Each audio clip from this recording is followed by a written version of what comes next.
Hallelujah. परमेश्वर का धन्यवाद देते हैं। एक बार फिर से प्रभु ने पिछले 2 सेशन में हमें संभाला और बहुत सारी बातों को परमेश्वर ने हमें सिखाया। मैं विश्वास करता हूं कि आप लोगों ने ध्यान से सुना। सच में यदि आप परमेश्वर के वचन पर मनन करेंगे तो ये परमेश्वर का वचन हमारे लिए आशीष का कारण बने। हालेलुया। आइए हम आगे बढ़ेंगे प्रभु के वचन में, ध्यान से सुने। आज के दिन का विशेषण है तीसरा, इसके बाद भी एक और माफ कीजिए, तीसरा सेशन है और आगे बढ़ेंगे वचन में। दूसरा पत्रस की किताब जहां पे हमने दर्शन शुरू किया था, उसका 4 वचन, दूसरा पत्रस उसका 4 वचन कृपया करके पढ़िए। जिनके द्वारा जी उसने हमें बहुमूल्य और बहुत ही बड़ी प्रतिज्ञाएं दी है, ताकि उनके द्वारा तुम उस सड़ाहट से छूटकर जो संसार में बुरी अभिलाषाओं से होती है, ईश्वरीय स्वभाव के संभागी हो जाओ। आमीन। प्रार्थना करें। स्वर्गीय पिता, हम धन्यवाद देते हैं आपके पवित्र वचन के लिए तो पढ़ा गया। आप हमारी सहायता करें परमेश्वर, कि आपके वचन को पूरी गंभीरता के साथ हम सीख सके प्रभु, और आपका वचन हमारे जीवन में फल लाए। इस सत्य के वचन के खिलाफ काम करने वाली हर एक अंधकार की शक्ति को यीशु के नाम से हम और आगे देते, यीशु के नाम से इस परिसर से दूर रहे। प्रभु आप उपस्थिति हमारे बीच में है प्रभु जी, हम धन्यवाद देते हैं। आप हमें सिखाएं, यीशु मसीह के पवित्र नाम से हम बात। आमीन। हालेलुया। देखिए, परमेश्वर के वचन में जो अभी पढ़ा है कि परमेश्वर हमें इस बुरी सड़ाहट से हमें छुड़ाना चाहता है। मेरा विषय जो मैं आपको बता रहा था कि सच में इस संसार में बहुत सारे भरमाने वाले भी आ गए हैं। परमेश्वर के वचन में ये प्रभु ने खुद कहा था कि भरमाने वाले आएंगे। चुने हुओं को भी हो सके तो चुने हुओं को भी भरमा दे। बहुत सारे आज झूठे भविष्यवक्ता इस संसार में उठ करके खड़े हो गए हैं, लेकिन हमारे लिए जैसा मैंने बताया कि आज तक मुझे सब प्रभु के दास बहुत अच्छे मिले। परमेश्वर का सौभाग्य है, ये परमेश्वर ने हमें दिया, हमें उत्तम प्रभु ने दिया है। और ये पहचान परमेश्वर आप लोगों को देता है कि आप उत्तम को चुने। हालेलुया। उत्तम को चुनने के लिए, अच्छा चुनने के लिए तो परमेश्वर आपके पास भी वचन को लेकर के आया है। इसीलिए हमें क्या करना है, उन सारी बातों में से छूट करके, है ना, इन सब बातों में से बाहर निकल करके हमें ईश्वरीय स्वभाव के सहभागी हमें बनना। लेकिन इसमें अड़चने हैं कुछ। एक तो ये उपदेश में शैतान मिलावट लेकर के आया है, दूसरा विश्वासियों के जीवन में भी काम करता है। अय्यूब के समान नहीं चलने देता उनको, ये सीधे और खरे और परमेश्वर के भय मानने वाले और बुराई से दूर होकर चलने वाले हम चले, ऐसे वो चलने नहीं देता। बहुत सारी चीजों को हमारे जीवन में लेकर आता। एक वचन पढ़ेंगे, नीति वचन की पुस्तक उसका 19 अध्याय, नीति वचन की पुस्तक 19 अध्याय और इसका 16 वचन। नीति वचन 16वां अध्याय और उसका 19वां वचन। 16 अध्याय, नीति वचन 16 अध्याय का घमंडियों के सामने 19 का 16 जी। जो आज्ञा को मानता वह अपने प्राण की रक्षा करता है जी, परंतु जो अपने चाल चलन के विषय में निश्चिंत रहता है वह मर जाता है। देखिए, परमेश्वर का वचन यहाँ पे क्या कहता है कि जो आज्ञा को मानता वह अपने प्राण की रक्षा करता है। पहले सेशन में हमने देखा कि परमेश्वर ने आदम को क्या किया, भूमि की मिट्टी से बनाया और उसे क्या दी थी, क्या कहा था, कुछ उसे दिया था आज्ञा दिया कि तुम भले और बुरे के ज्ञान के पेड़ का जो फल है उसे खाना है। आज्ञा दिया। देखो, अगर आदम आज्ञा में बने रहते, वचन में लिखा है कि जो आज्ञा को मानता वो अपने प्राण की रक्षा करता है। आज्ञा में बने रहते तो उनके प्राण उनके हाथ में, उनसे कोई दे नहीं सकता था। लेकिन आज्ञा में बने नहीं रहे, इसलिए अपने प्राणों को खोना पड़ा। जिस दिन तू उसका फल खाए उस दिन तू क्या करेगा? मर जाएगा।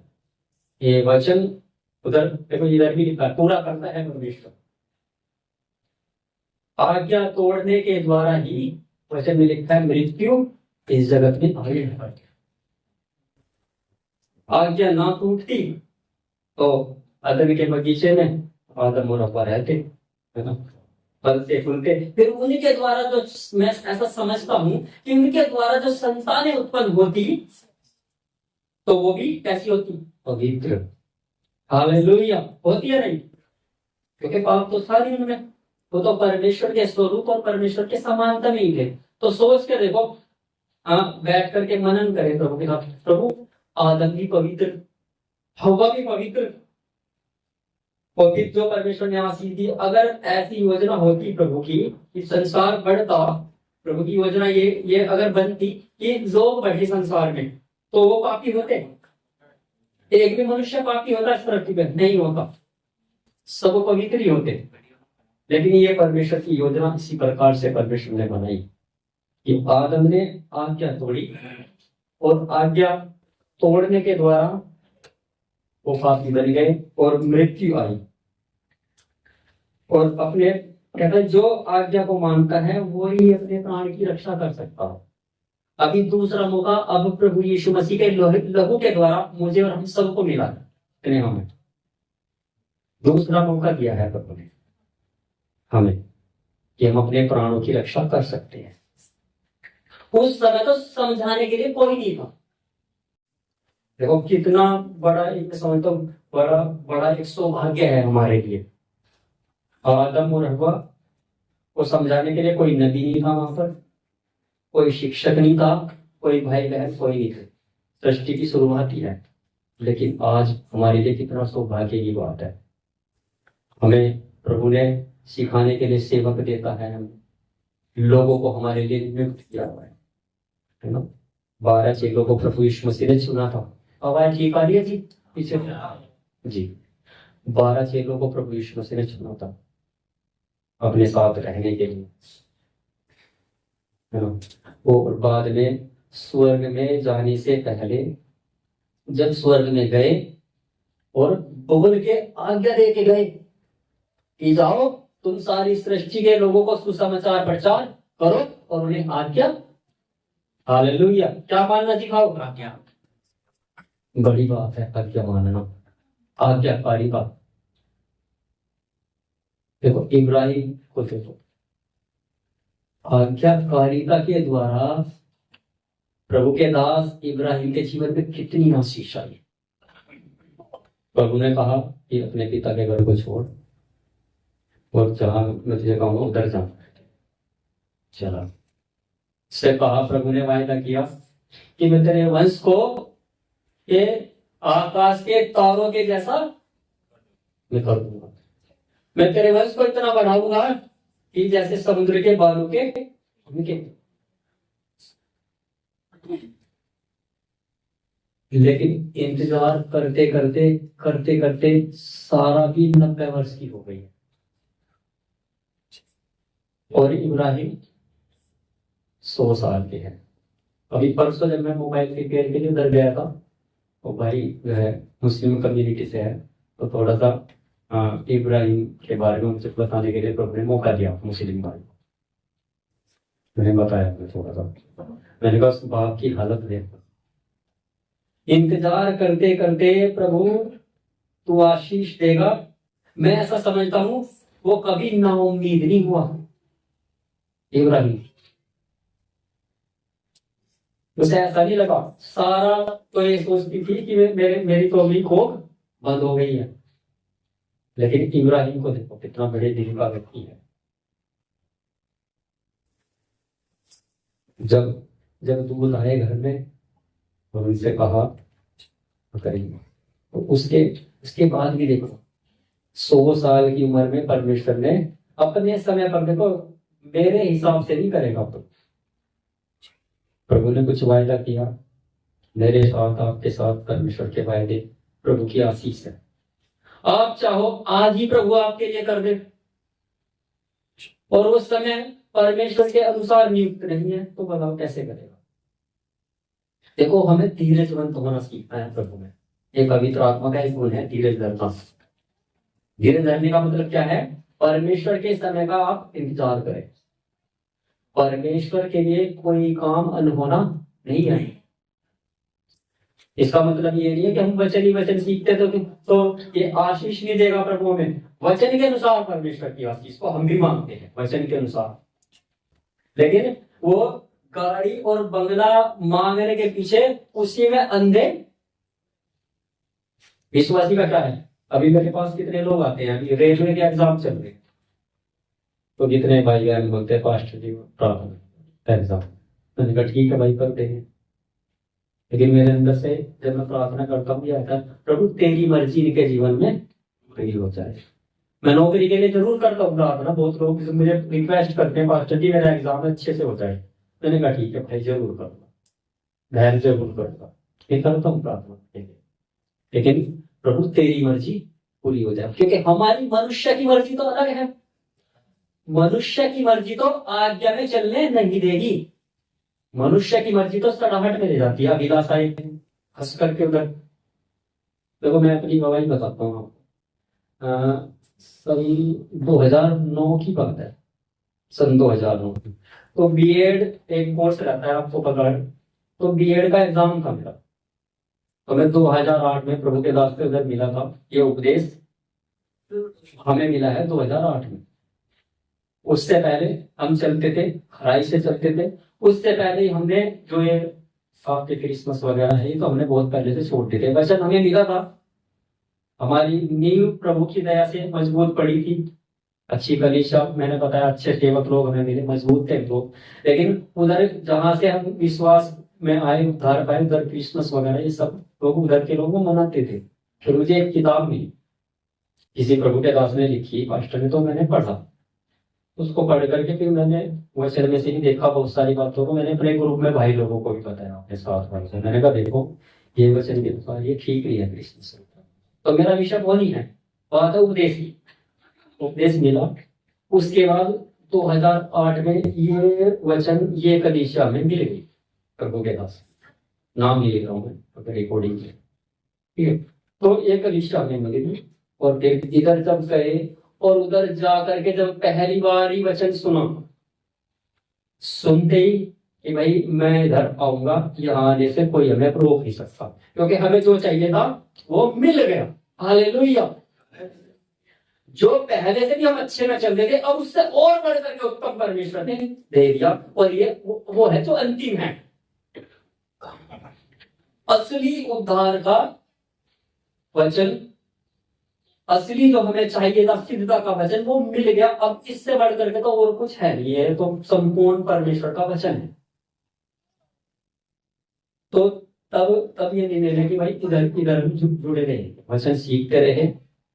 किसी से हमें कोई मतलब नहीं था। आए कलीसिया में, उधर वचन सीखा और आ गए। इस तरीके से बराबर अटेंड करते रहे, वो एक अलग बात है। तो देखो बात है आज्ञा मानने। आपको परमेश्वर का वचन छू जाता है दिल के अंदर, आपको पता चल गया यही सच्चाई का वचन है, फिर वहां अपनी नींव को हमें मजबूत करना है। हालेलुया।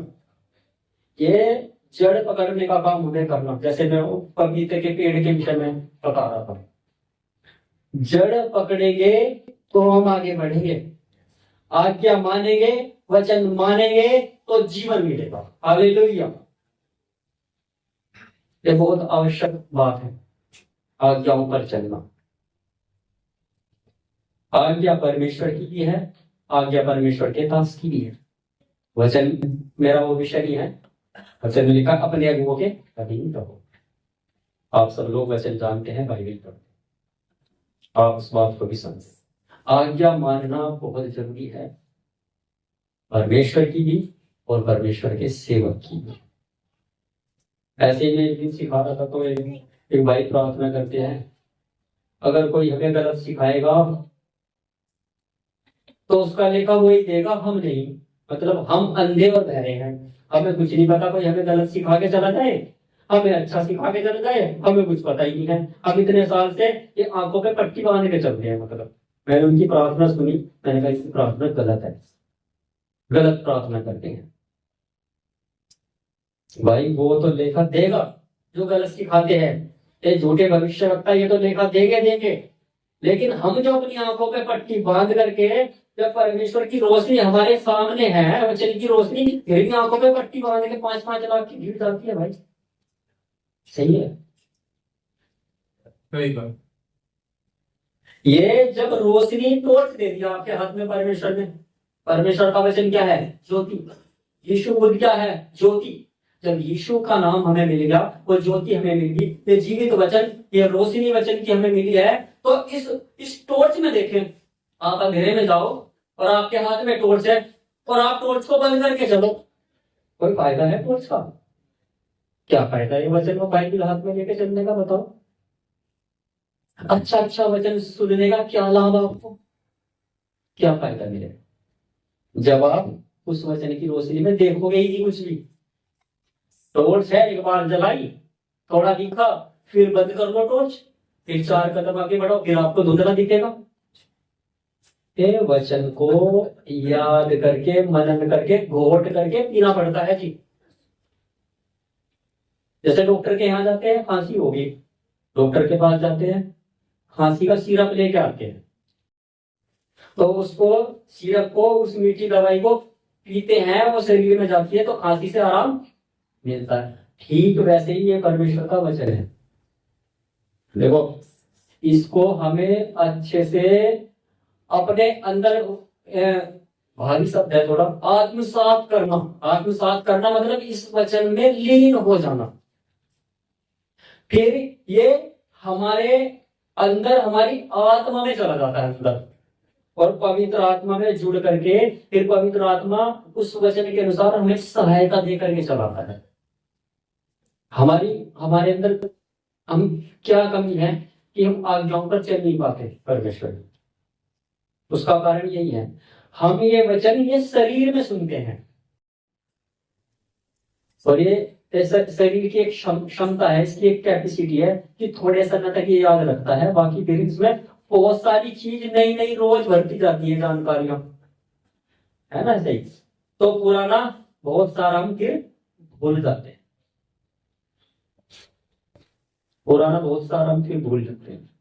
तो इसलिए मेरे प्रियो, ये परमेश्वर का वचन सुन करके हमें समझदार बनना, बुद्धिमान बनना, और इसको ऐसे आत्मा में ऐसे ग्रहण करना कि हमारे अंदर मिल जाए। ये जैसे पानी में नमक डाल देते हैं ना, घोल देते हैं उसको, फिर वो नमक दिखता नहीं लेकिन उसका स्वाद, हालेलुया। प्रभु का वचन बताता है कि तुम पृथ्वी के नमक हो। नमक, उसका कोई अस्तित्व नहीं होता, जब अस्तित्व मिट जाता है तब वो स्वाद देता है। लेकिन हम क्या करते हैं, हम अपनी पहचान को लेकर सकते हैं, मेरा नाम भगवान है, पास्टर हूं, मैं ये हूं, मैं वो हूं, बहुत कुछ को हम अपने अंदर लेकर के सकते हैं। मेरा नाम कुछ भी हो सकता है, आपका जो नाम होगा। कभी कभी प्रभु के चरणों में बैठ करके अपने आप से बात कर लो। देखो, बहुत अलग अलग तरीके से परमेश्वर सिखाता है।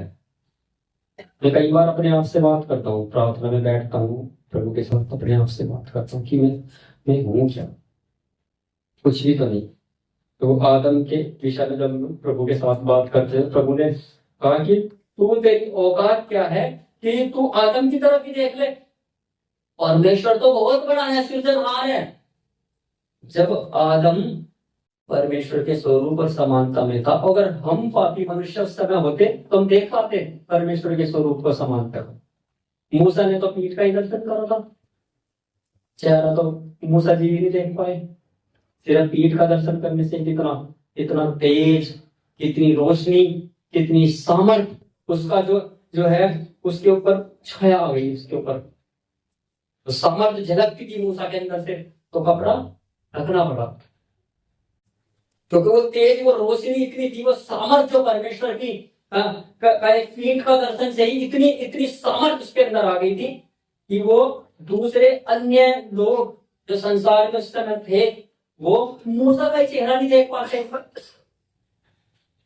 मूसा के अंदर जो आया था वो कह सकते हैं एक परमेश्वर की सामर्थ्य, पूरा स्वरूप और पूरी समानता नहीं कह सकते, पूरे स्वरूप पूरी समानता तो बिल्कुल पवित्र में आएगा। जब हम भी अभी क्या करते हैं, पवित्र होते होते जाते हैं, उद्धार का कार्य पूरा करते करते जा रहे हैं, हमें भी वो बढ़ते बढ़ते जाए। देखो एक और व्यक्ति था, उसमें बढ़ गया था, ये निकाले उत्पत्ति की किताब, इसका उत्पत्ति की किताब मुझे पता था जी, 5:21 से 5 का ये पढ़ दो, 24 पढ़ दो, 5 का 24। हनोक परमेश्वर के साथ साथ चलता था, फिर वह लोप हो गया, क्योंकि परमेश्वर ने उसे उठा लिया। हनोक परमेश्वर के साथ साथ चलता था, और लिखा है फिर वह लोप हो गया। और कहाँ लोप हो गया? लोप होने का अर्थात है मतलब इस दुनिया की दृष्टि से वो ओझल हो गया, लोगों को दिखाई नहीं दिया। लोप होने का मतलब ये है छिप गया लोगों की नजर से। और ये भी लिखा है कहाँ छिप गया, जैसे कितने लोग ऐसा बताते हैं प्रभु का दास साधु सुंदर सिंह के बारे में, ये उनका भी शरीर आज तक मिला नहीं है। पूरी सच्चाई परमेश्वर जानता है, इतना हमने उन पुस्तकों के द्वारा जो प्रभु के दासों ने उनके बारे में गवाहियां दी, लिखा है कि वो भी ऐसा ऐसा लोग मानते हैं, मान्यता है लोगों की बोली। तिब्बत गए थे तो वहां से पहाड़ों में पैदल जा रहे थे, उधर से गायब हो गए, ऐसा बताते हैं। सच्चाई परमेश्वर जानता है, जब हम प्रभु के पास जाएंगे उधर प्रकट हो जाएंगे। जितना सुना है उतना ही बात करेंगे, अपनी तरफ से बुद्धि नहीं लगाएंगे। लेकिन ये हनोक के बारे में स्पष्ट तरीके से लिखा है यहाँ पर कि वह लोप हो गया क्योंकि परमेश्वर ने उसे उठा लिया। सोच कर देखो इसके बारे में, जीवन में कैसा रहा होगा। जो भी प्रभु बोलता होगा तुरंत ठीक है प्रभु जी। मैं समझता हूं इसका कोई व्यक्तिगत जीवन नहीं रहा होगा, मैं ऐसा मानता हूं।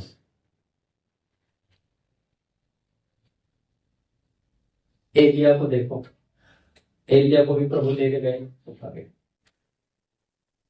आज्ञा मानने में इतना पक्के हो गए, आज्ञा मान मान के इतना आगे बढ़ गए कि परमेश्वर की दृष्टि में ऐसे बन गए कि अब तुम इस पृथ्वी पर रहने के योग्य नहीं हो। वचन में बताता है अग्नि के रथ आए और लेकर के चले गए। मेरे प्रियो, आज्ञा मानने के द्वारा जीवन, आज्ञा क्या है? ये परमेश्वर का वचन। इसीलिए प्रभु ने भी जाते समय में कहा था कि तुम जाओ और इस सृष्टि के लोगों को सुसमाचार प्रचार करो और उन्हें आज्ञा मानना सिखाओ। देखो प्रचार तो आपको हो चुका पहले, जब आप उद्धार में आए हो, जब आप विश्वास करके प्रभु के पास आए हो। अब समय है आज्ञा मानने का, अब हमें आगे बढ़ना है। आज्ञा मानकर, परमेश्वर का वचन मान करके, परमेश्वर के वचन की रोशनी में देखकर चलना। ऐसा ना हो कि कोई भरमाने वाला आए, और वचन में लिखा है कि भैया कोई तुम्हें अहेर ना कर ले। अहेर का मतलब समझते हो क्या लिखा है? वो अहेर, अहेर सब, हाँ सिस्टर धन्यवाद, प्रभु आशीष। अहेर का मतलब है कोई शिकार ना कर ले तुम्हारा। कोई चालाक व्यक्ति आए, तीर मारे और आपको शिकार करके ले जाए। अहेर का मतलब शिकार करना। शैतान ने अपने झूठे नबियों को खड़ा किया है, बहुत सारों। तो अच्छे से परमेश्वर के वचन की रोशनी से टोर्च से देखना और वचन को परखना, उपदेश को परखना और सच्चाई में बने रहना। कदम जो नीति वचन 19 का 16 पढ़ना फिर से। नीति वचन 19 का 16। नीति वचन 19 अध्याय इसका। जो आज्ञा को मानता वह अपने प्राण की रक्षा करता है, परंतु जो अपने चाल चलन के विषय में निश्चिंत रहता है वह मर जाता है। जो आज्ञा को मानता है वह अपने प्राण की रक्षा करता है, परंतु जो अपने चाल चलन के विषय में निश्चिंत रहता है, जिसे लगता है कि सब कुछ ठीक है, भाई बढ़िया है, मजे हैं, बस मर जाएगा, वचन बताता है बात, इसीलिए हमें निश्चिंत नहीं रहना जब तक प्रभु ना आए लेने के लिए, या यदि प्रभु के आने में देर है तो हम अपनी दौड़ पूरी करके ना चले जाए। इसीलिए कहा था प्रभु ने, प्राण देने तक विश्वासी रहे तो मैं तुझे जीवन का मुकुट दूंगा। क्योंकि परमेश्वर को पहले से पता है कि शैतान तब तक अड़ंगा लगाएगा जब तक प्राण निकल न जाए। उधर प्राण निकल रहे होंगे और तब भी ये चाहेगा अब मुकर जाए, विश्वास में से कमजोर पड़ जाए।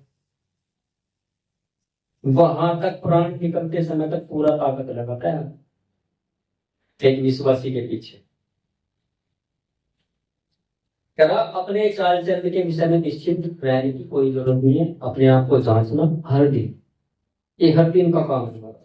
अपने आप को जांचना और परखना, और जांच करके परख करके जब हम अपने जीवन में वचन की रोशनी में देखते हैं तो गलतियां भी हमें दिखेंगी। जब रास्ते से जाएंगे तो कहाँ कूड़ा पड़ा है, कहाँ पे गंदगी है, कहाँ से साफ रास्ता है, सब दिखता है।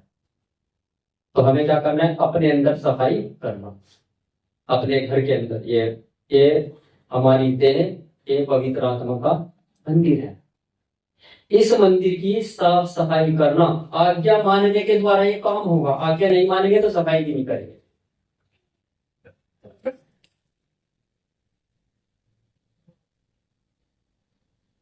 आज्ञा मानना बहुत जरूरी है। बहुत सारे ऐसे विश्वासी भी मैंने देखे, वो बेचारे कोई अपनी इच्छा के गुलाम है। कोई तंबाकू खाते हैं छिप कर, कोई छिप करके बेचारे बीड़ी पीते हैं। कितने लोगों मैंने ऐसे भी देखा कि किसी शादी विवाह में चले गए, पास्टर तो देख नहीं रहा उधर, विश्वासी भी नहीं देख रहे हैं उधर। अविश्वासियों के बीच में, मान लो इधर मुंबई में रहते हैं, यूपी में चले गए हमारे भाई कोई, और अविश्वासी रिश्तेदारों में शादी। अगर वहां पे जाके अपनी इच्छा के गुलाम होकर, सढ़ा होकर के आप उधर ड्रिंक कर रहे हो, उनके साथ सिगरेट पी रहे हो, या कोई भी ऐसी वस्तु आप खा रहे हो जो ये मंदिर को अशुद्ध करती है, तो बताओ फिर कैसे हो जाएगा। पूरे उस अभिलाषा में फंसकर सड़ करके पूरा अपना आत्मिक जीवन बर्बाद कर सकते हैं। ये एक पल का है। आप पूरा वफादारी से चलते हैं, ईमानदारी से चलते हैं, लेकिन शैतान को पता है आज मैं इसे गिरा सकता हूं, क्योंकि ये अकेला है। इसलिए प्रभु ने कहा था एक से भले दो हैं, एक गिरेगा तो दूसरा संभालेगा। इसलिए दो के लिए बोलता है परमेश्वर, एक दूसरे को संभालना, सहारा देना। हव्वा भी जब अकेली थी तभी शैतान गिरा पाया। अगर आदम के साथ जब रहती थी तब नहीं गिरा पाया था। उसे पता था दो है, दो की ताकत है। तो जब हम अकेले में होते हैं, हम भाई हो, बहन हो, बच्चे हो, नौजवान हो, कोई हो, बुजुर्ग हो, जब आप अकेले में होते सावधान रहे। अपने जीवन की, अपने चाल चलन की हम चौकसी रखें। देखो, हमें मेरे प्रियो पूरा ध्यान पूर्वक रहना है कि शैतान हमें गिराने ना पाए। वो ध्यान से आएगा। मेरे भी रिश्तेदार सब अविश्वासी हैं, मैं भी लोगों के घरों में जाता हूँ, मैं शादी विवाह में भी जाता हूँ लोगों के। इसलिए मुझे मालूम है कौन रिश्तेदार जो ज्यादा क्लोज के हैं किस प्रकार की बात करते हैं, कैसी बात करते हैं। आपको उधर यीशु का गवाह होना है अविश्वासियों के बीच में। हमें आज्ञाओं को अपने हृदय के अंदर रख करके रखना है, क्योंकि इसके द्वारा हमें जीवन मिलेगा। अगर उनकी बातों में फंस जाएंगे, शैतान उधर से जाल डालेगा, तो हम अपने जीवन को एक पल में खत्म कर सकते, सब बर्बाद हो जाएगा। इतने साल की मेहनत, मान लीजिए आपको 5 साल हो गए होंगे प्रभु में चलते हुए, 10 हो गए, 20 भी हो गए, कुछ हम लोग कुछ जो ज्यादा पुराने 20 22 साल हो गए हमें प्रभु में। तो वो इतने साल की मेहनत और इतनी निंदा बदनामी जो प्रभु यीशु के नाम के कारण भी हम उठाते हैं नहीं उठाते, समाज के लोगों से, रिश्तेदारों से। कितने, मैं बताता हूँ, कितने तो रिश्तेदार इसी बात से मुझसे नफरत करते हैं कि मैं मसीह हूँ। सच बताता हूँ, वो अपमान करने का मौका नहीं चूकते बिल्कुल भी। उन्हें हल्का सा एक पॉइंट मिल जाए आपके ऊपर, तुरंत ऐसा करेंगे कि आपकी बेइज्जती करने से पीछे नहीं हटेंगे। और कितने रिश्तेदार तो ऐसे भी होते हैं कि वो हमेशा आपकी बुराई करेंगे दूसरे रिश्तेदारों से। आपने उनका कुछ बिगाड़ा नहीं, आप उनका बुरा नहीं चाहते, भलाई चाहते हैं, मदद भी कर देते हैं अपनी सामर्थ्य के अनुसार, तो भी बुराई करेंगे। और ये परमेश्वर होने देता है ताकि हमारे अंदर से बहुत सारी जो सड़ाहट है वो निकल जाए। हमारा आदर पाने की इच्छा, बड़ा मान सम्मान पाने की इच्छा, वो निकल जाए अंदर से। तो कितने, मैं बताता हूँ, मेरे साथ हुई भी घटना है, मुझे शर्त नहीं है कहने के लिए। कितने तो चाय भी नहीं बनाते रिश्तेदार, जब आप घर जाओगे ऐसे ऐसे भी अपमानित होना पड़ता है। कितने रिश्तेदार जो बिल्कुल क्लोज है, चाय भी नहीं बनाते जब उनके घर पे जाते हैं। पानी दे दिया तो बड़ी बात है। अविश्वासी लोगों की बताता हूँ आपके साथ का व्यवहार, और ये परमेश्वर होने देता है कि जिन संस्कार के लोगों को तू अपना समझता है, उनमें से कोई तेरा नहीं है। सच बताता हूं, मैं अनुभव से बोल रहा हूं, अपने खुद के अनुभव से। परमेश्वर ये दिखाता है, बुद्धि खोलता है वचन की रोशनी में, दिखाता है कि देख, इनमें से कोई तेरा नहीं है, तू अकेला ही है। इसीलिए जब हम इस संसार को छोड़ के जाते हैं, ना पत्नी साथ जाएगी, ना बच्चे साथ जाएंगे, ना पति जाएगा, ना कोई रिश्तेदार आएगा। अंतिम संस्कार के बारे में भी बताया था आपको, करे ना करे मर्जी है, जैसा मर्जी कर ले, चले जाए। इसलिए आज्ञा को माने, लेकिन अपने जीवन के बारे में हम निश्चिंत ना रहें। बिल्कुल हम पवित्रताई में चलते हैं, वचन के अनुसार चलते हैं, बहुत अच्छी बात है, प्रभु आशीषित करे, लेकिन निश्चिंत ना रहें। निश्चिंत रहने का मतलब है जांच पड़ताल करनी छोड़ देते हैं, बेफिक्र हो जाते हैं अपने जीवन में, बेफिक्री का जीवन ना रखें, वरन इस बात में आगे बढ़ते जाए कि और मैं प्रभु के नजदीक कैसे आऊं। तो एक और वचन पढ़ेंगे, यिर्मयाह की किताब, इसका 17वां अध्याय और इसका 10वां वचन। देखो, हम प्रभु में अपने चाल चलन के विषय में निश्चिंत ना रहे। यदि हम निश्चिंत रहेंगे तो हम उधर ही रुक जाएंगे। मैं यहोवा जी मन की खोजता हूं। 10, ये यिर्मयाह की किताब 17 अध्याय का 10वां वचन। मैं यहोवा, यही है, जी जी पढ़ो सिस्टर। मैं यहोवा मन की खोजता और हृदय को जांचता हूँ, ताकि प्रत्येक जन को उसकी चाल चलन के अनुसार अर्थात उसके कामों का फल दूं। हालेलुया। देखो, परमेश्वर क्या करता है, मन को जांचता है और चाल चलन को भी, ताकि उसके अनुसार हमें फल देगा। तो जब अविश्वासियों के झुंड के बीच में हम इकट्ठे होते हैं, रिश्तेदारों के बीच में जाते हैं, वहां पे भी हमें एक वही विश्वास के साथ उधर जाना।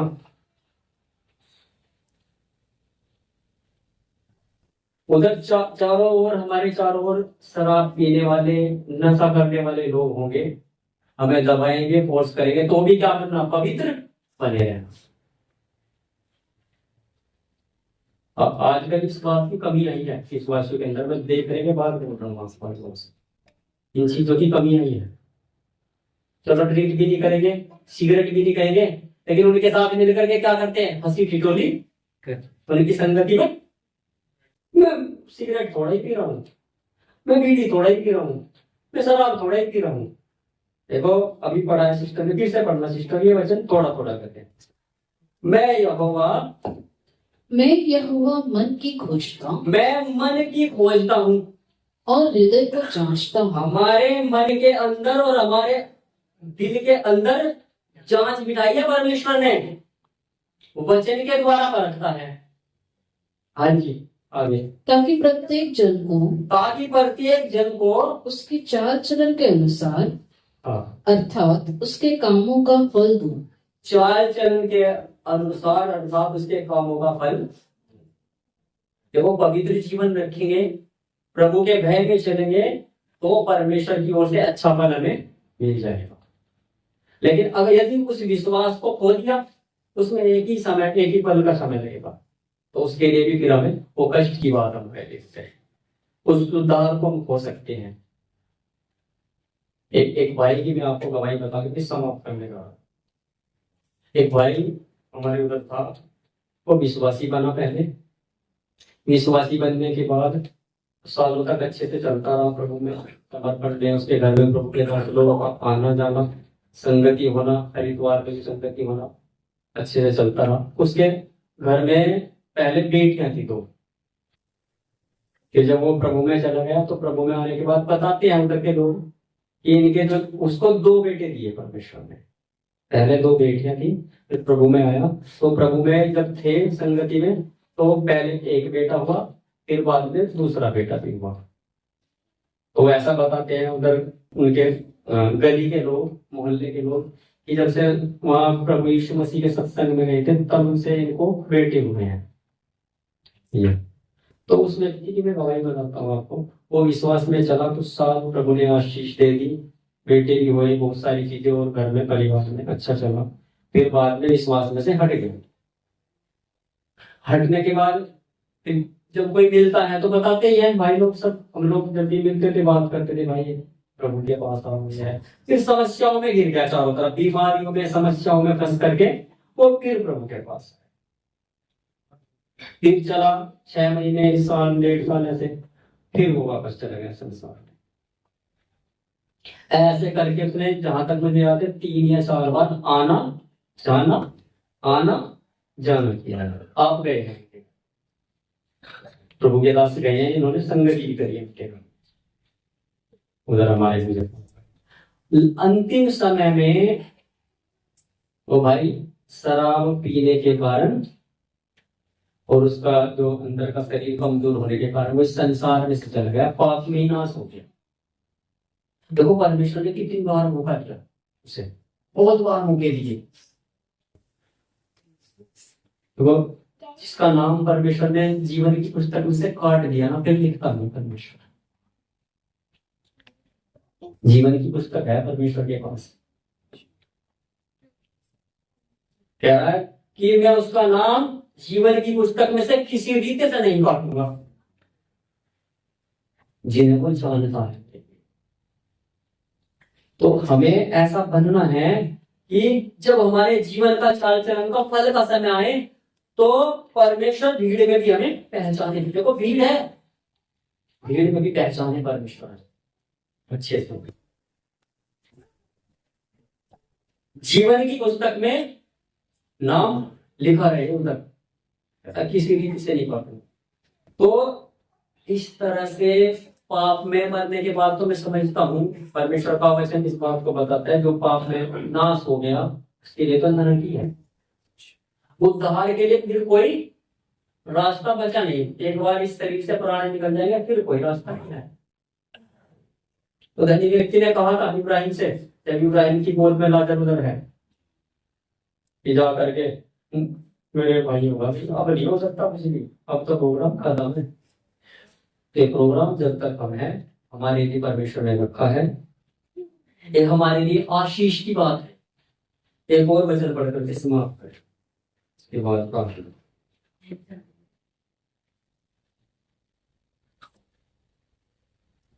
जैसे आप इसका एक अध्याय 16 और 18। यशायाह की किताब इसका एक अध्याय 16।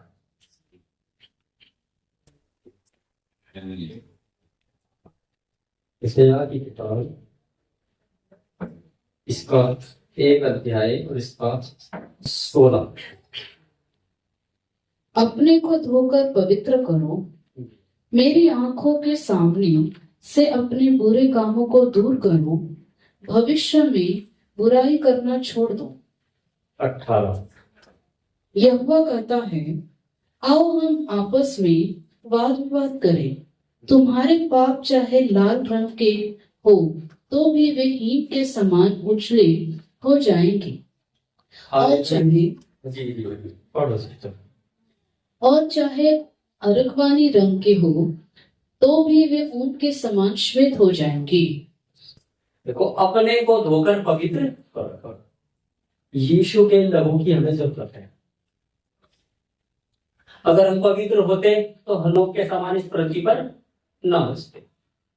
मैं सिद्ध हो गया होता, हम सब सिद्ध हो गए होते, फिर हमारे लिए जरूरत धरती का नहीं पड़ा। क्योंकि परमेश्वर जो हो जाते हैं ना, उसके जैसा उसकी योजना में फिट हो जाते हैं। परमेश्वर की योजना के अनुसार तैयार हो जाते हैं। जो परमेश्वर ने एक लेवल उनके लिए रखा है, उन्हें ले जाता है परमेश्वर। हम लोगों को भी ले गया, प्रभु के दास एलिया को भी ले गया। लेकिन हमारे लिए जरूरत है कि अपने को धो करके हम क्या करें, पवित्र करें। हमारे जीवन में गलतियां हैं तो हमें क्या करना है, अपने आप को धो करके पवित्र करना है। मेरी आंखों के सामने से अपने बुरे कामों को दूर करे और भविष्य में बुराई करना छोड़ दे। मतलब ऐसा हमें चलना है। ये अपने मन के अंदर अच्छे से ठान कर मजबूत निर्णय लेकर के, प्रभु मैं ये पवित्रता में ही चलूंगा, कोई दुनिया की ताकत मुझे इसमें चलने से रोक नहीं सकती। मजबूत होना पड़ेगा, चट्टान के जैसा। तो चट्टान यीशु मसीह को भी दिखाता है, अलग फिर बढ़ जाएगा विषय सामने। चट्टान के जैसा, यीशु के जैसा मजबूत होकर के प्रभु ने ठान लिया था, भैया क्रूस पे जान देनी है तो देनी है ना। उस समय भी आया था ना, प्रभु हो सके तो ये कटोरा कर जाए, लेकिन जान देनी है तो देनी है। परमेश्वर भी अपने वायदों का पक्का है। तो हमें भी, जब हम उसकी संतान हैं, हमें भी वायदा करके परमेश्वर के सामने, प्रभु मैं चलूंगा, ये पवित्रता ही नहीं चलूंगा और कोई मुझे रोक नहीं सकता इसमें चलने से। कठोर निर्णय लेकर के अपने मन को सख्त करके, एक तो सख्त करके हम पाप के लिए प्रभु के वचन के खिलाफ सख्त कर लेते हैं। कितने लोग कठोर मन, इतना नहीं है वचन सुन लो, लेकिन मन इतना सख्त है कि कुछ असर नहीं होगा। एक शक्ति वो है कि वचन के लिए खड़े रहना, कि कुछ भी हो जाए मैं तो वचन के अनुसार ही चलूंगा। संसार की जो सड़ी हुई अभिलाषाएं हैं, ये मेरे ऊपर कोई असर नहीं डालेंगी। कहता है अपने आप को धो करके पवित्र करो और भविष्य में बुराई करना छोड़ दो। बुरी बातों से, बुराई के कामों से दूर रहो। क्योंकि परमेश्वर ने क्या किया था, भलाई चाहता है। परमेश्वर भला है, भले और बुराई दोनों आई फल खाने के द्वारा। तो इसीलिए कहता है भलाई में चलो, बुराई छोड़ दो। उसकी बुराई की पहचान हमें करनी है। जो आदम और हव्वा के द्वारा हमें फल खाने के द्वारा भलाई और बुराई का ज्ञान मिला है ना, तो भलाई में तो बढ़ते जाना, लेकिन बुराई की पहचान करके उसे छोड़ना। आज भी छोड़ना और भविष्य में भी ये योजना, भविष्य में भी आनी नहीं बुराई जीवन में हमारे। ऐसा पवित्र निर्णय लेकर हमें आगे बढ़ना है। इसलिए 18वें वचन में कहता है, यहोवा कहता है कि आओ हम आपस में वाद विवाद करें। वाद विवाद का मतलब है इस समय में मैं आपको बैठ करके परमेश्वर के साथ बातचीत करना, अपने जीवन के विषय में वार्तालाप करना, बातचीत करना, विवाद करना। प्रभु मेरे अंदर क्या कमी है, तो पवित्र आत्मा हमें बताता है। जब मैं विश्वास में आया था, मैं अपने आप को ये समझता था कि मैं पापी नहीं हूँ, मैं तो सही आदमी हूँ, ऐसा समझता था कि मैंने कोई गलत काम नहीं किया, मैं नशा नहीं करता, कोई भी संसार का बुरा काम नहीं करता, मैं ऐसा समझता था अपने आप। लेकिन जब मैं इस पवित्र परमेश्वर के पास आया, मुझे पता चला प्रभु सबसे बड़ा पापी है। जैसे पौलुस आकर के बोलता है, प्रभु सबसे बड़ा पापी मैं ही हूँ। ये टूटा हुआ बनाता है परमेश्वर के पास आकर के। मैं भी अपने आप को बहुत धार्मिक समझता था जब अविश्वासी था, क्योंकि वही संसार की रीति पर सब पूजा पाठ करना, परंपराएं, रीति रिवाज निभाना, तो अपने आप को ऐसा करके मैं तो समझता था मैं तो सही आदमी हूँ, मैं किसी को सताता नहीं, चोरी नहीं करता, बुरा नहीं करता, मेरा जीवन चरित्र उत्तम है, ऐसा करके मानता था। लेकिन इस पवित्र परमेश्वर के पास आके पता चला, जब बैठ करके प्रभु के साथ वाद विवाद किया, बैठा, बातचीत करी, परमेश्वर ने दिखाया कि तू पापी है, फिर रोया फूट फूट करके, तब उद्धार होता है एक व्यक्ति का। कहता है कि आपस में विवाद करे, चाहे तुम्हारे पाप लाल रंग के हो तो भी वे हिम के नाई उजले हो जाएंगे, चाहे अर्गवानी रंग के हो तो भी वे ऊन के समान श्वेत हो जाएंगे। वो हमें पवित्र करना चाहता है, हमारे हाथ में रखा है उसने कि भैया हो जाएंगे, तुम मान लो। परमेश्वर ने हमारे लिए आशीष रखी है मेरे, उससे आशीष लेना हमारे ही हाथ में है। बहुत कुछ वो हमारे लिए करना चाहता है, लेकिन ये हमारे ही हाथ में है कि हम मान ले और अपने जीवन में आगे बढ़े। आइए हम अपनी आंखों को बंद करेंगे और थोड़े सा हम प्रार्थना करें इन बातों के लिए। हम निश्चिंत ना रहेंगे, निश्चिंत ना रहे अपने जीवन, परमेश्वर के साथ बैठ करके बातचीत करें परमेश्वर से। हालेलुया, हालेलुया, धन्यवाद, धन्यवाद पिता परमेश्वर, हालेलुया, जय जयकार, आपकी स्तुति हो, आपकी प्रशंसा हो, जो आज्ञाओं पर चलते हैं, जो तेरे वचन पर चलते हैं। हालेलुया, ये जीवन उनका है,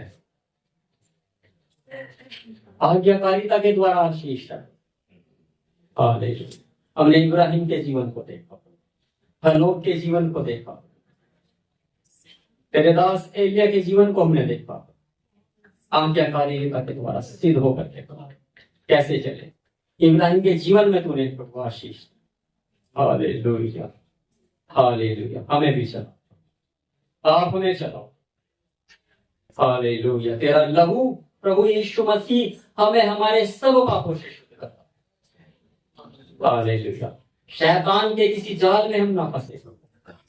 हालेलुया, हमारी बुद्धि और समझ को और हमारी आत्मिक आंखों को प्रभु आप खोल देकर हालेलुया गंभीरता से हम चले। आपके हाथ में सब बातों के लिए धन्यवाद। आप हमें आशीष देकर अपनी शांति हमें यीशु मसीह के पवित्र नाम से हम प्रार्थना करते हैं। हाँ।